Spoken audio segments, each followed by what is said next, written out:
Ladies and gentlemen, boys and girls, children of all ages, it is I, Jolting Joe, coming to you from my back porch on what's today? Today's Monday.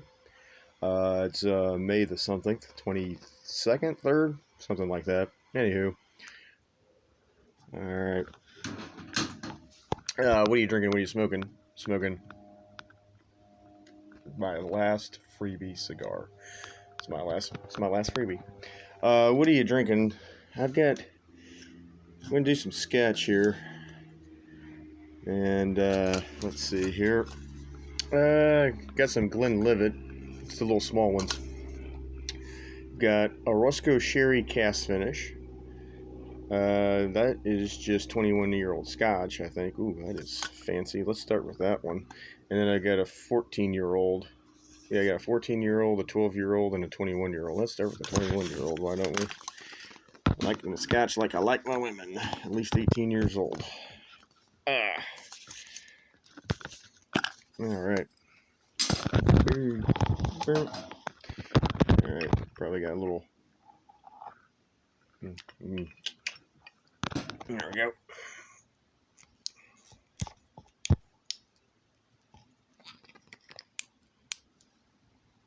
Ooh, smells good. Yeah, that much. Here we go, ladies and gentlemen. Over ice. Nice little shot there.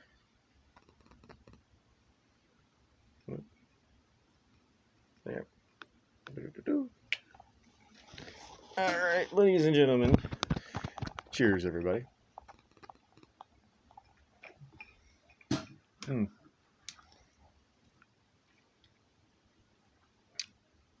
Oh, yeah. That's good. That is really good. As far as that goes. Good job on. Good night, nurse.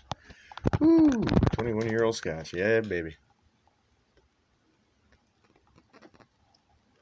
All right. Well, we have got quite a bit to get to. Let's start with the PGA Championship that was this past weekend. We had the PGA. I'm gonna go to Espen here just so we can figure out what the hell we can talk about here. Whether there's anything else going on, but PGA Championship. I watched quite a bit of it. Actually, it was on ESPN and ESPN Plus the first 2 days. Then it was on ESPN and then CBS later in the day on Saturday and Sunday. And first day was cool, but it was clear. But the temperatures were they actually the first day because this was in Rochester, New York at Oak Hills, and of course Rochester's in Western New York. And they actually, believe it or not, had a frost delay the first day for about an hour and a half, 2 hours, and then so they had to finish the second round, the first round up on Friday because I think some of the players ran, they had to suspend it due to darkness, and came out with that. So I thought that was kind of interesting. And then day two, the weather wasn't really great, but it wasn't bad. And then Saturday it rained, and it was just horrible conditions Saturday. Oh man, how'd that go out already? Hold on a second.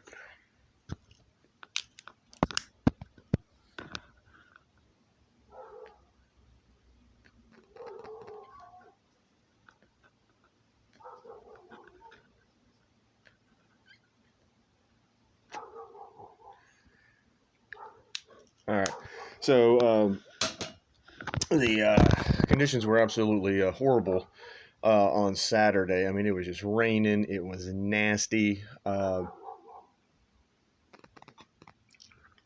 Oak Hills has hosted some majors before. And basically, I was saying that it was playing like a U.S. Open course because the scores on the first day, the leaderboard, the leaders were in at -3. I think the second day they were sitting around -5. And hell, even going into Sunday, Kepka, who was on the leaderboard, was at -7. So there wasn't anything. Nobody was in double digits. Was double digit under. As far as as far as that goes. And then, like I said, the conditions Saturday were just difficult. Um, it was wet. Now, first of all, like I said, it was kind of like a U.S. Open course, which meant thick, luscious rough. And when it was dry, it was really hard to get your ball out of that rough. And then with the wet on top of it, guys, I mean, they look like me on the golf course. Right? Like an average Joe, where like swinging at it, and not getting underneath the ball, and the ball just not going very far, and not getting out into the fairway, and things like that. It was pretty fucking crazy to kind of see that, but it was a really rough day on the course on Saturday, and then Sunday the weather cleared up, and basically it was basically it ended up being basically a three-man race, but um, because Rory didn't play bad, but Rory just can't get consistent for some reason. I don't know why, but Rory just he couldn't quite get things quite going. Uh, the defending champion Justin Thomas, he had a hard time as well. Um, and then kind of before we get into who won it and everything, so the way the PGA Championship works is that PGA professionals, basically meaning your head golf pro at your course, that's a PGA professional, uh, whether it's a public course or a private course. But they, like I said, the head golf pro, that's a PGA professional at your local golf course. They have sectional tournaments that you can qualify for, and then you go to the national tournament. And if you finish within, I think, the top 10, the top 20, whatever it is, then you actually get to play on the PGA. So I think there was 10. I want to say there was 10. At least I saw 10 PGA professionals that made the PGA championship, and only one of them made the cut, and that was Michael Block. And Michael Block was having a fantastic fucking tournament, to be completely honest with you. And then and then yesterday, I think it was on the par. It was a par three. I want to say it was on 16. I might be wrong about that. I don't remember exactly. But he not only had a hole in one, but he hit a hole in one on the fly, which means it's kind of like a golf swish. So in basketball, of course, you hit nothing but net. Well, this was nothing but the bottom of the cup. So the ball never hit the ground. It just went bloop, right into the hole on the fly. Guys playing with Roy McIlroy in the final group. Hmm.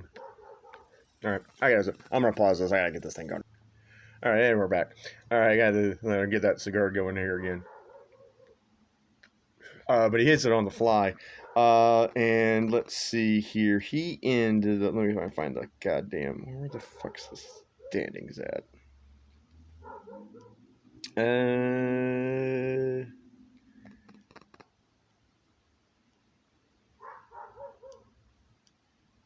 Jesus Christ. Come on, Espen. Where are you at? All right, let me go to Google. Because he finished, I think, 15th or something like that. Let's see.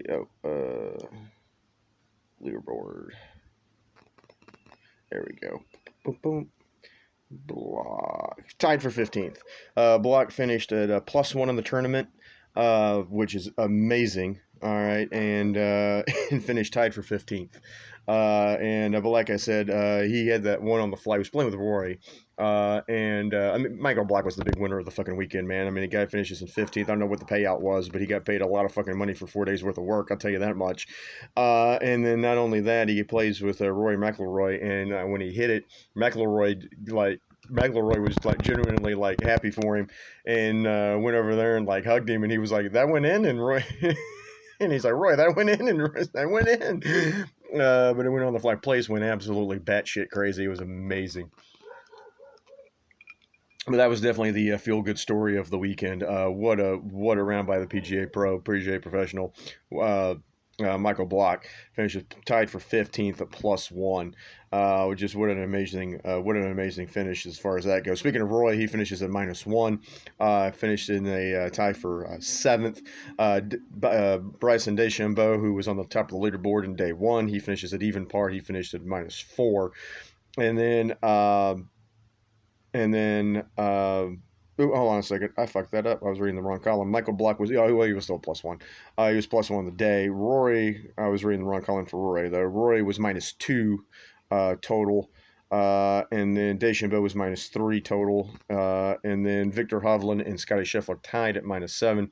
And then Brooks Koepka taking it for his third PGA championship.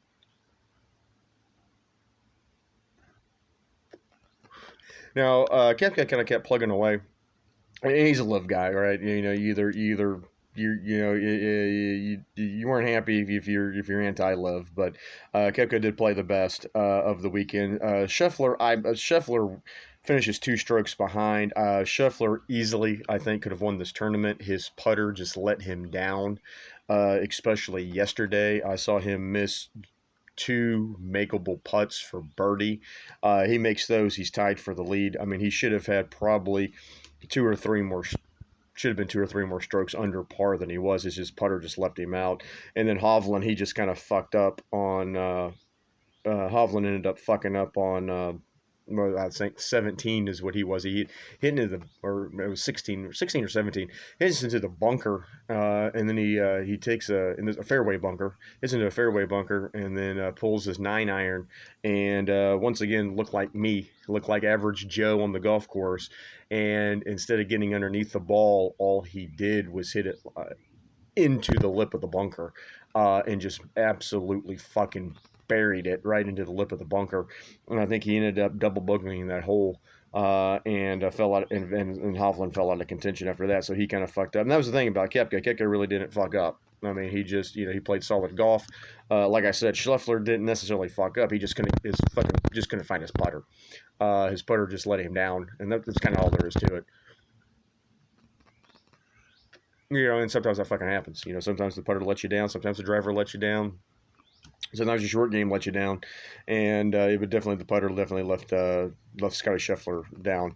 But like I said, and then Victor Hovland was the only other one that really had a shot at Koepka. But Koepka has that's his third PGA championship, his fourth major. I believe his other one's a U.S. Open.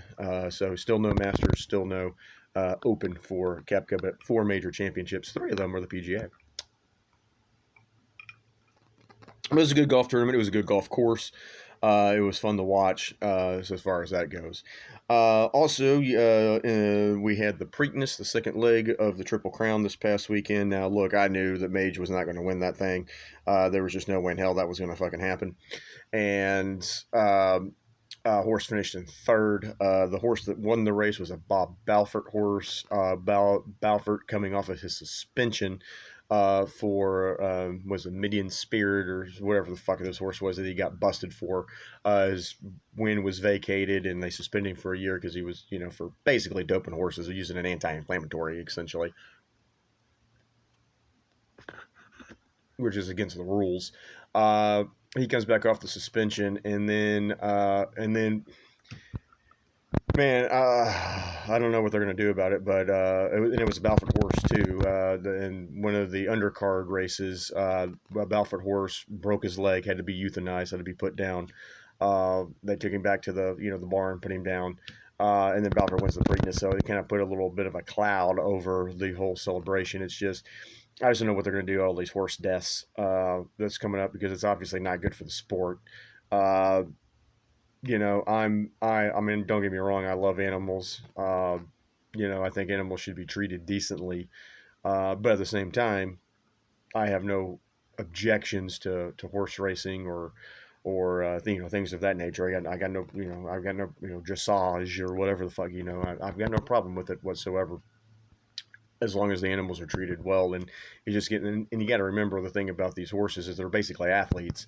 The problem is that when an athlete breaks a leg or tears an ACL or something to that effect, obviously we have surgery and then we're fine. Horse breaks its leg, there's really nothing they can do about it, and they have to put the animal down, and it's going to cost you your life. Uh, so, uh, so unfortunately, that's just kind of the way it is. And but when you're getting as many deaths as we're at Dirt Cheryl Jones and then another death during the Preakness, you gotta ask yourself, how are these horses being treated, and things like that. But it's just kind of one of those weird things. But um, I think if they want to get the sport growing again, they're gonna have to address that problem. Because it's just, and they got some more stuff coming, with veterinarians and stuff like that. But making sure the horses are all good and everything. But I just, like I said, I love animals, but I'm not opposed to using animals. Not opposed. We've been doing it for hundreds of, tens of thousands of years at the very least. You know, and but like I said, I think they should be treated, uh, treated well. And but once again, you got to, and the horse is only 3 years old. Seattle Slew lived to be 27, 28, somewhere in that neighborhood, just to give you an idea. So they're still basically considered a colt at 3 years old, and so for them to, for having to put a horse down that young, that's just. And then on top of it too, I mean, I'm sure those horses are insured, but you look at it, minus the loss of the life of the horse, just, it's a lot of money that you put into a horse, and then to have to put it down. You know, it's kind of like in the old Roman times when they had gladiators. Very rarely the gladiators fight to the death because gladiators were fucking valuable. There was a lot of money tied up in gladiators. You did not want to kill all your gladiators, so very rarely did they ever fight to the death. And it's kind of, with horse racing, you don't want to have to put a horse down. And unfortunately, there's just been a lot of horses that have been put down. But but I actually bet the superfecta on that one and won. The super didn't really pay all that much, but dollar super. There's only 7 horses in the race, and as a result of that, but National Treasure came in first. Blazing Sevens came in second. Mage came in third. It was a good race because National Treasure was able to hold off Blazing Sevens. Was ended up to win by literally a head. Won by a head. And good race, match finish, of course, finishes in third. No Triple Crown winner this year. And like I said, I think the $2 exact only paid like $30. The dollar trifecta I think paid $60, and then the dollar superfecta paid like $72. Because once again, it was the no long odds one. Came in 1 through 4, and there's only 7 horses in the race, so that's going to decrease your odds too, obviously, because you got a better chance of hitting that super. But I threw $50 down. I got 50 of it. I got 70. I got my 50 back plus an extra 12. So that's that's just kind of what it is. What it is. You know what I mean? But I was just like, fuck it. I'll do 2 supers, and I threw like $10 down on the 50-to-1 long shot. So anyway, it is what it is. Mm. But yeah, just because I boxed the super, it was $24. So I had 220 around. That was $48 right there. So I was just like, ah, fuck it. And I was like, yeah, let me throw a couple bucks down on the long shot. So, yeah, $50, and then like I said, I got my 50 back, and then whatever. So, but that's kind of what happened there with the Preakness. But like I said, no Triple Crown winner this year, and like I said, good PGA Championship. Really enjoyed it. Like I said, I watched a fucking lot of golf this weekend. But yeah, Michael Block definitely with that the hole in one on the fly. That was absolutely incredible. NBA, I just kind of give you a recap. When I say I left off, last time I did the show was on Monday. So this past Tuesday, the Nuggets beat the Lakers 132-126. I actually saw a little bit of that game in that first game, taking 1-0 lead, and Nuggets were in control that whole game. Lakers made a little bit of a comeback there at the end, but not enough to do that. And then the Heat beat the Celtics 123-16. Then we get game 2. The Nuggets once again held on for dear life. They won game 2 108-103. The Heat then beat the Celtics 111-105. I might have seen a little bit of that game. I can't remember.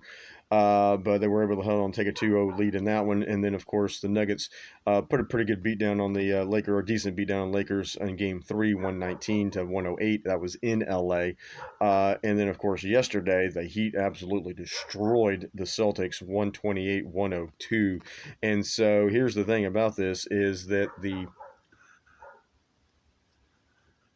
Lakers and the Celtics are both down 0-3 in their respective series, and look, nobody has ever. Now, will this year be the year? Maybe. Okay, I'm not going to say it's not. It's definitely possible. If anybody could come back, I could see LeBron doing it. Hell, I could see the Celtics doing it if they get hot. But nobody. The fact of the matter is, and like that's what everybody said until 2000. Four with the Red Sox, and nobody had ever come down from 0-3. It took somebody to fucking do it to get it done. So I'm not saying it can't be done, but I'm just saying it ain't never been done. And so the likelihood of one of those teams, if not both of those teams, making it through, or about that much, or minuscule at best. And so, for all intents and purposes, we're looking at a Denver Miami matchup. Now, here's the thing: Miami was a play-in team. Miami's the 8 seed. I think there's only been one, maybe two. I know the Knicks were one of them. But I can't remember if there was anybody else. So there's only been one or two times then the 8 seed has made it all the way to the NBA Finals. Like I said, well, I know the Knicks for sure did it. I think they played San Antonio, and then San Antonio beat the shit out of them in the championship. But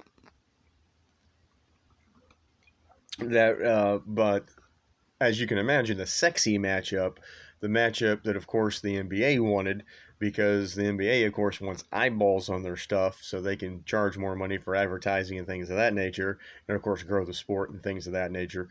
They obviously wanted the sexy matchup. They wanted Lakers Celtics, the old 80s rivalry, the old Bird Magic. You got two big markets. You got LA, you've got Boston, two great basketball teams, storied franchises, championships. That's the marquee matchup. That's the matchup that you want. Instead, it looks like they're getting Denver and Miami. Now, look, Denver's fucking good. They're a goddamn good team. I'm not taking anything away from Denver, but it's Denver. Like, who cares about this? Is there anybody that cares about the Nuggets outside of Denver? Like, seriously, does anybody care about the Nuggets outside of Denver? Does anybody care about the Heat outside of Miami? Okay. This isn't the sexy Heat. Now, Jimmy Butler's been fucking on fire this whole series, and Jimmy Butler, of course, is a name and one of the best players in the NBA. But is there anybody? But but this isn't where you had D Wade and LeBron and shit, what's his face? Uh, Chris Bosh, all right, on the same floor. This isn't the Miami, all right, in the kind of the mid 2000s there when LeBron went to Miami.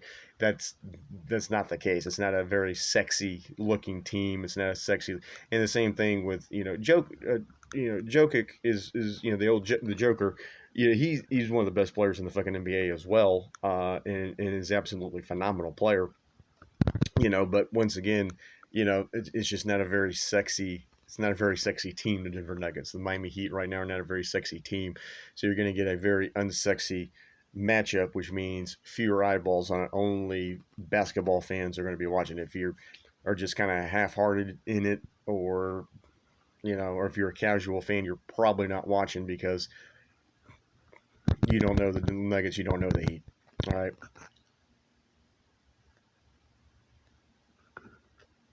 But might be one of the lowest rated NBA finals of all time. We'll have to wait and see if that bears that out. But we'll just. But I don't think it's going to be good for ratings. But and the thing about Miami has just been hot this entire playoffs, man. I don't. They're just the hot team, and sometimes it fucking happens. That happens in football. It happens in baseball. It happens in hockey. You get the hot team. Like in hockey, you get the hot team with the hot goaltender. Maybe they're a 6 seed, maybe they're a 7 seed, and they're in the Stanley Cup final. Hell, they're winning the Stanley Cup because they got the hot goaltender. and they get hot at the right time. Same thing in baseball. I mean, look at what the Phillies did last year during the playoffs. I mean, they knocked off the Braves. They knocked off the. I think they did. They knocked off the Dodgers too, right? No, they knocked off the Braves. They beat the Dodgers too. But I mean, they were just they were hot. They were on fire in the playoffs. Um, well, they beat the Cardinals. That's what it was. They beat the Cardinals. Yeah, they beat Atlanta and the Cardinals, I believe. Uh, well, they played 3 rounds because they were in the wild card. Who the fuck did they beat in the wild card? Shit, I don't remember. But because the Dodgers and Falcons, yeah, because no, they didn't beat the Dodgers. Yeah, they beat the Braves because the Braves and the Dodgers both got knocked out in the first round. Um, because they were the 1 seed and 2 seed. Yeah, who the fuck else did Philly beat? But anyway, Philly got fucking hot last year. Right, they ended up in the World Series. Now they ended up losing, of course, to the Astros. There you go, baby. There you go. World Series champions. But but in football, it'll do the same thing. I mean, look at the Bengals a couple years ago. Bengals made it all the way. They knocked off fucking Buffalo. They knocked off shit. Did they knock out Kansas City that year? I think they did the year they went to the Super Bowl. But they got how they made it to the fucking Super Bowl, for crying out loud. It happens. And I think Miami's just the hot team right now, and Jimmy Butler's playing out of his goddamn mind. And it is what it is. So there you go. And then, like I said, the Nuggets are just a fucking good team. So it might be unsexy, but it's two good basketball teams. I'll tell you that much right now. So there you go. Moving on to hockey. We'll wrap it up here with the NHL. Once again, we left you off on Monday. The Stars beat the Kraken in Game 7, 2-1 to advance. And then the Panthers defeated the Hurricanes in Game 1, 3-2 in overtime. Then the Golden Knights beat the Stars 4-3 in overtime. Then Saturday, the Panthers beat the Hurricanes. Guess what? In overtime, 2-1. And then yesterday, the Golden Knights beat the Stars. Guess what? In overtime. 3-2. So all 4 games have gone overtime. So all 4 series have been good, but you've got the Panthers that are up 2-0. You've got Vegas up 2-0. And the Stars have not won an overtime game so far in the playoffs. They were up 2-1. There was 2.5 minutes to play in the third period, and the Golden Knights got the equalizer. It just is what it is. And so it might just be that it's the Panthers year. They're playing really well. It might just be it's the Vegas but they're playing really well. But tonight, Game 3, Hurricanes, Panthers. That game is on TNT at 7 p.m. Central Time. And then on the NBA front, we've got Nuggets, Lakers. Game 4 of that series, 7:30 on ESPN. And let's see if the Lakers end up getting swept by the Nuggets, if the Nuggets actually take care of business. So that's just kind of going what's going on with that there. So there you go. There's kind of all your sports topics.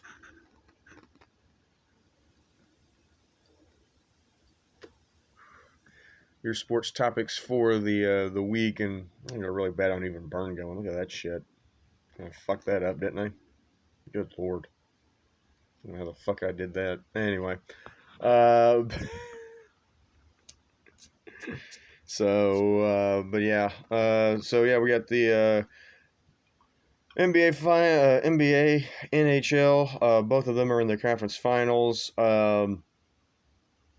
Astros looking good. Swept the Cubs, swept the A's. Probably should have swept both those teams.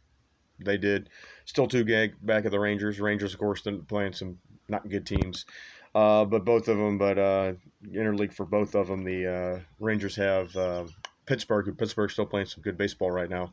And then the Astros are going up to Milwaukee. They're going up there.